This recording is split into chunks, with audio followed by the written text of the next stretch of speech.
नमस्कार मित्रों, स्वागत है आप लोगों का इस छोटे से यूट्यूब चैनल उदय एकेडमी पर। आज हम लोग इस वीडियो में लैंग्वेज कॉम्पिटेंसी टेस्ट, जैसा कि आप लोग जानते हैं, आप सभी लोग EMRS की तैयारी कर रहे हैं तो आपके सिलेबस में जो है 10 नंबर का हिंदी, 10 नंबर का इंग्लिश और देखिए 10 नंबर आप लोगों का रीजनल लैंग्वेज है। और जो लोग रीजनल लैंग्वेज जो चूज करेंगे, देखिए वो लोग अधिकतर लोग हिंदी से ही अपना एग्ज़ाम देंगे। तो इस वीडियो में हम लोग 10 क्वेश्चंस को, जो हिंदी से जो 10 क्वेश्चंस बनेंगे उसको देखेंगे। और मैं आप लोगों को बता दूं, देखिए आप लोग इसको, इस जो आप लोगों का हिंदी वाला सेक्शंस है, इसको आसान मत मानिएगा, या हिंदी इंग्लिश जो भी हो, क्योंकि आप लोग सभी जानते हैं कि इसका देखिए कोई मार्क्स नहीं जुटेगा, यह केवल क्वालिफाइंग नेचर का है। इसमें आप लोगों को 40% लाना अनिवार्य, यानी कि 10 क्वेश्चंस में आप लोगों को 4 क्वेश्चन सही करना है। और देखिए पिछले बार कई लोगों का TGT हो, PGT हो या और भी पोस्ट में, केवल देखिए अपने सब्जेक्ट में तो बढ़िया लोग कर लिए थे, लेकिन लैंग्वेज में लोग नहीं पास कर पाए थे। बहुत लोगों का देखिए फाइनल सिलेक्शन इसी से रुक गया था। तो देखिए एक सेक्शन इम्पॉर्टेंट है और देखिए आप लोग प्रैक्टिस के द्वारा इसको आप लोग कवर कर सकते हैं एग्जाम तक। तो चलिए शुरू करते हैं। इसमें हम लोग केवल देखिए हिंदी के क्वेश्चंस देखेंगे, केवल 10 क्वेश्चंस देखेंगे। यदि आप लोगों को और वीडियो चाहिए लैंग्वेज कॉम्पिटेंसी टेस्ट पर तो कमेंट करिएगा आप लोग। मैं आप लोगों के लिए डेली एक आध वीडियो लाता रहूँगा। और साथ में आप लोगों का ICT का क्लास देखिए कल से उसी टाइम पर डेली शाम को 7-8 बजे के बीच आता रहेगा। तो चलिए शुरू करते हैं। देखिए पहला क्वेश्चन दिया कि दिए गए विकल्पों में से किसमें निम्नलिखित मुहावरे का सही अर्थ है दिया गया। यानी देखिए यहाँ पर पहला क्वेश्चन है, कह रहा है कि दिए गए विकल्पों में से किसमें निम्नलिखित मुहावरे का सही अर्थ दिया गया है। आपके सिलेबस में है, दांत काटी रोटी समाज से बाहर होगा कि असाधारण घटना होगा कि पक्की मित्रता की बिल्कुल बेकार। देखिए दोस्तों, दांत काटी रोटी की जो मुहावरा होता है वह पक्की मित्रता होगा। तो ऑप्शन नंबर पहले का सी जो होगा सही होगा। दूसरा क्वेश्चन दिया कि रसोई घर में कौन सा समास है। अब यही भाव समास है कि तत्पुरुष है कि द्विगु है कि द्वंद्व है। देखिए दोस्तों, रसोई घर में तत्पुरुष समास है। याद रखिएगा, रसोई घर में कौन सा समास है, तत्पुरुष समास है। दूसरे का ऑप्शन नंबर बी जो होगा सही होगा। देखिए जिस समास में दूसरा पद प्रधान हो और दोनों पदों के बीच की विभक्ति चिन्ह का लोप हो जाए, तत्पुरुष समास कहलाता है। याद रखिएगा, जिस समास में दूसरा पद प्रधान होता है तत्पुरुष समास कहलाता है। जैसे देखिए अन्य एग्जाम्पल हम लोग ले लेते हैं, गृहागत। क्या होगा, गृहागत। जैसे एग्जाम्पल्स और भी देख लेते हैं थोड़ा, गृहागत। फिर देखिए कुछ हम लोग लेते हैं, अकाल पीड़ित, मतलब अकाल से पीड़ित, शोकग्रस्त, शोक से ग्रस्त। शरणागत, शरण में आया। सर्वोत्तम, दानवीर, कवि श्रेष्ठ, गौशाला, पथभ्रष्ट, ये सब क्या है, यह सभी तत्पुरुष समास के जो हैं, यह सब एग्जाम्पल से याद रखिएगा। विभक्ति का देखिए इसमें चिन्ह का लोप हो जाए, वहाँ पर तत्पुरुष समास होता है, यानी कि दोनों पदों के बीच। तीसरा क्वेश्चन है कि निम्नलिखित में से कौन सा व्यंजन संधि का उदाहरण। देखिए व्यंजन संधि के बारे में पूछा है। जैसा कि आप लोग जानते हैं कि संधि कितने प्रकार के होते हैं, 3 प्रकार के होते हैं, स्वर संधि, व्यंजन संधि, विसर्ग संधि। तब यहाँ पर पूछा है कि व्यंजन संधि का एग्जाम्पल्स कौन सा है, सदैव है कि मनोरथ है कि निर्गुण है कि सदाचार है। देखिए तीसरे का ऑप्शन नंबर डी सही होगा। यहाँ पर जो सदाचार होगा यह देखिए व्यंजन संधि का उदाहरण है। जैसे देखिए व्यंजन संधि के अनुसार किसी वर्ग के पहले वर्ण, जैसे देखिए क, च, ट, त, प का मेल किसी स्वर या अंतस्थ व्यंजन, याद रखिएगा य, र, ल, व, या किसी वर्ग के तीसरे चौथे वर्ण से होने पर वर्ग का पहला वर्ण अपने वर्ग के तीसरे वर्ण यानी ग, ज, ड, द, व में बदल जाता है। जैसे यहाँ पर देखिए लिखा है सदाचार, तो देखिए यहाँ पर क्या होगा, सत। क्या होगा, सत। क्या होगा, सत प्लस आचार मिलकर क्या हो गया है, सदाचार। तो देखिए यहाँ पर कौन सा संधि है, व्यंजन संधि है। फिर जैसे यहाँ पर देखिए हम एक और ले लेते हैं अब्ज का। क्या होगा, अब्ज। तो अब्ज कैसे मिलकर बना, अप प्लस ज मिलकर क्या बन गया है, अब्ज मिलकर बन गया। तो यहाँ पर आप देखेंगे कि देखिए प किस में चला जा रहा है, ब में चला जा रहा है, प फ ब तीसरे में चला जाता है। तो किस में चला जा रहा है, देखिए सत प्लस आचार का सदाचार, यानी तो थ द तीसरे में चला जा रहा है, सदा हो जा रहा है। तो आप लोग इसको इस प्रकार याद रखिएगा। तो तीसरे के यहाँ पर ऑप्शन नंबर डी सही होगा। चौथा है कि हाथी किस प्रकार का शब्द है, तत्सम है कि तद्भव की, देशज की, विदेशी।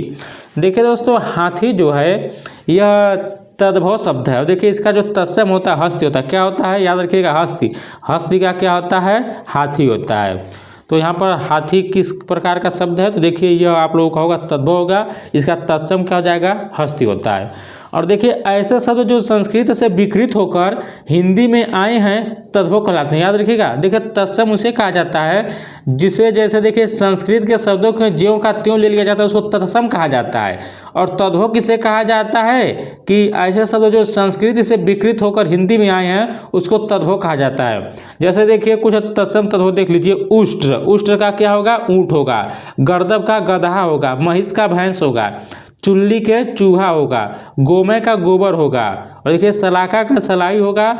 और वातकी का बैगन होगा। अदरक का अदरक होगा। त्वरित के तुरंत होगा। घोटा का घोड़ा होगा। तो आप लोग इसको भी याद रखिएगा। क्वेश्चन नंबर हम लोग 5 देखते हैं। देखिए दिया है कि जो मोक्ष चाहता हो क्रिया शब्द है। मुमुक्षु की मूछ की मूर्छ की ममूछ क्या होगा। देखिए इसका ऑप्शन नंबर ए सही होगा। जो मोक्ष चाहता हो उसके लिए एक शब्द होता है मुमुक्षु होगा। क्या होगा मुमुक्षु। तो ऑप्शन नंबर इसका ए जो होगा वह सही होगा। और देखिए मरने की इच्छा को मुमूर्षा कहा जाता है। याद रखिएगा मरने की इच्छा को क्या कहा जाता है, आप लोग याद रखिएगा मरने की इच्छा को मुमूर्षा कहा जाता है। और देखिए जो मरने वाला उसको मुमूर्षु कहा जाता है। याद रखिए जो मरने वाला हो उसको मुमूर्षु कहा जाता है, ये भी आप लोग याद रखिएगा। अगला क्वेश्चन से देखते हैं। प्रश्न नंबर देखिए 6 दिया है। दिया कि तनय सुत आत्मज निम्न, यहाँ पूछा है कि विकल्पों में से सही परिभाषित शब्द। देखिए इजी है। तनय सुत आत्मज किसका है, तो सब देखिए पुत्र का है। अभी देखिए यहाँ पर आ का मात्रा लगा देखते हैं। तनया सुता आत्मजा तो पुत्री का हो जाता है। तो यहाँ पर देखिए सभी किसके पर्यायवाची हैं पुत्र के। आप लोग इसको याद रखिएगा। और पुत्री के पर्यायवाची में मान लीजिए तनया हो गया, सुता हो गया, आत्मजा हो गया, फिर तनया हो गया, ये सब क्या हो जाएगा यह पुत्र का हो पुत्री का हो जाएगा। और देखिए भाई में क्या होगा अनुज होगा, अग्रज होगा, भ्राता होगा, भातृ होगा। और देखिए पिता का जो होगा जनक होगा, तात होगा, पितृ होगा, बाप होगा। ये सब पिता का पर्यायवाची होता है। क्वेश्चन नंबर 7 है कि मुख का विलोम क्या है। अल्पभाषी की वाचाल की मृदुभाषी की कटुभाषी। देखिए आसान क्वेश्चन है। जो मुख का विलोम होता है वो क्या होता है, वो वाचाल होता है। तो ऑप्शन देखिए वाचाल जो बहुत अधिक बोलता है, मुख मतलब जो बहुत कम बोलता है। और देखिए अल्पभाषी का जो होगा बहुभाषी। याद रखिए अल्पभाषी का बहुभाषी होगा, ये भी याद रखिएगा। और मृदुभाषी का जो होगा कटुभाषी होगा, इसको भी याद रखिएगा। क्वेश्चन नंबर देखिए 8 दिया कि मुझे कल 2 किलो लीची खरीदने हैं, कोई त्रुटि नहीं। यहाँ पर आपको बताना है कि किस में त्रुटि दिया है, ए में कि बी में कि सी में कि डी में। आपको बताना है कि कहाँ पर किस भाग में त्रुटि दिया है। देखिए यहाँ पर यदि आप लोग देखेंगे तो 8 का ऑप्शन नंबर सी जो होगा सही होगा। देखिए इसमें खरीदने नहीं होगा। आप लोग इस प्रकार बोलेंगे मुझे कल 2 किलो लीची खरीदनी है। क्या बोलेंगे मुझे कल 2 किलो लीची खरीदनी है। तो ऑप्शन नंबर यहाँ पर सी इसका सही होगा। इसी भाग में क्या है त्रुटि दिया है। अगला क्वेश्चन देखते हैं। क्वेश्चन नंबर 9 दिया है कच्छा शब्द हिंदी व्याकरण के अनुसार संज्ञा के भेदों की किस श्रेणी में आता है। देखिए कच्छा के बारे में पूछा है। तो देखिए आप लोग जो कच्छा है यह समूहवाचक संज्ञा के अंतर्गत आएगा। याद रखिएगा किसके अंतर्गत आएगा, समूहवाचक संज्ञा के अंतर्गत आएगा। जैसा कि आप लोग जानते हैं कि जैसे देखिए समूहवाचक संज्ञा पहले देखिए संज्ञा किससे कहा जाता है, व्यक्ति का नाम, वस्तु का नाम, स्थान का नाम, दशा गुण, ये सब क्या होता है संज्ञा होता है। देखिए इसके कुल 5 भेद होते हैं। याद रखिएगा व्यक्तिवाचक, जातिवाचक, समूहवाचक, द्रव्यवाचक, भाववाचक। याद रखिएगा व्यक्तिवाचक, जातिवाचक, समूहवाचक, द्रव्यवाचक, भाववाचक। कुछ संज्ञा के 5 भेद होते हैं। और देखिए व्यक्तिवाचक संज्ञा में मतलब किसी एक व्यक्ति का बोध होता है, पर्टिकुलरली एक ही जगह का। जैसे मान लीजिए भारत हो गया, इलाहाबाद हो गया, राम हो गया, हिमालय हो गया, गीता हो गया।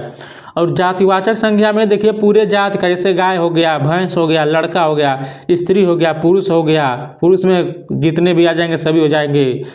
और देखिए समूहवाचक में क्या होगा, कक्षा, टीम, परिवार, सेना, सरकार, जनता। द्रव्यवाचक में सोना, चांदी, दूध, पानी, लकड़ी, मिट्टी। और भाववाचक में मूर्खता, बालपन, सुंदरता, विद्वता, ये सब किस में आएगा, भाववाचक में आएगा। तो यहाँ पर देखिए कक्षा है तो कक्षा समूहवाचक संज्ञा होगा। क्वेश्चन नंबर 10 है कि क्रिया के मूल रूप को क्या कहते हैं, बताइए। धातु कहते हैं कि काम, की पुरुष, की काल। देखिए आसान क्वेश्चन है। क्रिया के जो मूल रूप होता है इसको धातु कहा जाता है, याद रखिएगा। तो ऑप्शन नंबर कौन सा होगा यहाँ पर, ये जो होगा सही होगा। देखिए आप लोग, हम लोग इस वीडियो में केवल 10 क्वेश्चंस को देखें। अभी देखिए मैं यह देख रहा हूँ कि आप लोग की और भी वीडियो चाहते हैं कि नहीं चाहते हैं। यदि आप लोग और अधिक वीडियो चाहते हैं तो कमेंट करिए। मैं डेली आप लोगों के लिए हिंदी और इंग्लिश दोनों का प्रैक्टिस सेट लेकर आऊँगा और साथ में ICT का आप लोगों को डेली वीडियो मिलता रहेगा। और मैं आप लोगों को बता दूं कि एक ICT का एक टेस्ट सीरीज जो है चैनल के द्वारा बनाया गया है, थोड़ा उसके बारे में हम आप लोगों को बता देते हैं। देखिए आप लोग, टेस्ट सीरीज यही है, आप लोगों को स्क्रीन पर दिखाई दे रहा होगा। यहाँ पर मैं डेमो के तौर पर दिखा रहा हूँ इसको। यह देखिए सिलेबस आप लोग EMIRS के जिस भी पोस्ट के लिए तैयारी कर रहे हैं सभी पोस्ट में देखिए सेम सिलेबस दिया है, जैसे कि fundamentals of computer system, basics of operating system, MS office, keyboard shortcuts and there uses. देखिए यह जितने भी चैप्टर हैं इसी चैप्टर के अनुसार, जैसा कि फंडामेंटल्स ऑफ कंप्यूटर सिस्टम हो गया, इससे मैं इस टेस्ट सीरीज में 4 क्वेश्चन शामिल किया हूँ। फिर देखिए बेसिक ऑफ ऑपरेटिंग सिस्टम से 4 क्वेश्चन शामिल किया हूँ, MS ऑफिस से 5 क्वेश्चन शामिल किया हूँ। इस प्रकार देखिए हर एक चैप्टर से इस टेस्ट सीरीज में क्वेश्चन शामिल किया गया। जैसे देखिए इस टेस्ट सीरीज में, जैसे टेस्ट सीरीज पहला है, इसमें कुल 30 क्वेश्चन है, यानी इसमें कितने क्वेश्चन है? 30 क्वेश्चन है। और देखिए जो 30 क्वेश्चन है, इन 3 क्वेश्चन में हम 5 क्वेश्चन लिए हैं फंडामेंटल ऑफ कंप्यूटर सिस्टम से। फिर देखिए 4 क्वेश्चन लिए हैं बेसिक ऑफ ऑपरेटिंग सिस्टम से। फिर 4 क्वेश्चन लिए MS ऑफिस से। इसी प्रकार देखिए चैप्टर वाइज इस टेस्ट सीरीज को तैयार किया गया है। आप लोगों को देखिए कुल 10 टेस्ट सीरीज दिया जाएगा। एक टेस्ट सीरीज में कुल 30 क्वेश्चन हैं, 10 टेस्ट सीरीज में कुल देखिए 300 क्वेश्चन मिलेगा। और देखिए यह जो टेस्ट सीरीज है यह NCERT plus PYQ plus most important questions पर आधारित होगा। और देखिए मैं आप लोगों को NCERT का निःशुल्क वीडियो मैं चैनल के द्वारा प्रोवाइड करा रहा हूं। एक छोटा सा मैं प्रयास कर रहा हूं। केवल देखिए आप लोगों को एक टेस्ट सीरीज जो मिलेगा 5 रुपया पड़ रहा है। और देखिए एक टेस्ट सीरीज में देखेंगे 30 क्वेश्चन जो है 30 पेज लग रहा है। टाइपिंग वालों को बहुत पैसा देना रहता है। और देखिए कोई भी 30 पेज का टाइपिंग 5 रुपया में नहीं करेगा। लेकिन देखिए मैं अपने तरफ से आप लोगों को इतना सस्ते में 5 रुपया में एक टेस्ट सीरीज पड़ रहा है, यानी कि 10 टेस्ट सीरीज आप लोगों को केवल 50 रुपया में मिलेगा। देखिए बहुत से लोगों ने, 60 से अधिक लोगों ने इसको अब तक ज्वाइन कर लिया है। आप लोगों को स्क्रीन पर WhatsApp नंबर दिखाई दे रहा होगा, इस नंबर पर आप लोग मैसेज करिएगा, आप लोग को यह टेस्ट सीरीज मिल जाएगा। तो आप लोग जरूर ज्वाइन करिएगा। और देखिए यदि आप लोगों को वीडियो अच्छा लगा है तो प्लीज़ वीडियो को लाइक कीजिएगा, शेयर कीजिएगा और चैनल से जुड़ जाइएगा। और अधिक से अधिक आप लोग कमेंट करिए कि आप लोग और वीडियो चाहते हैं कि नहीं चाहते हैं। मिलते हैं एक नई वीडियो के साथ, तब तक नमस्कार, जय हिंद, जय भारत।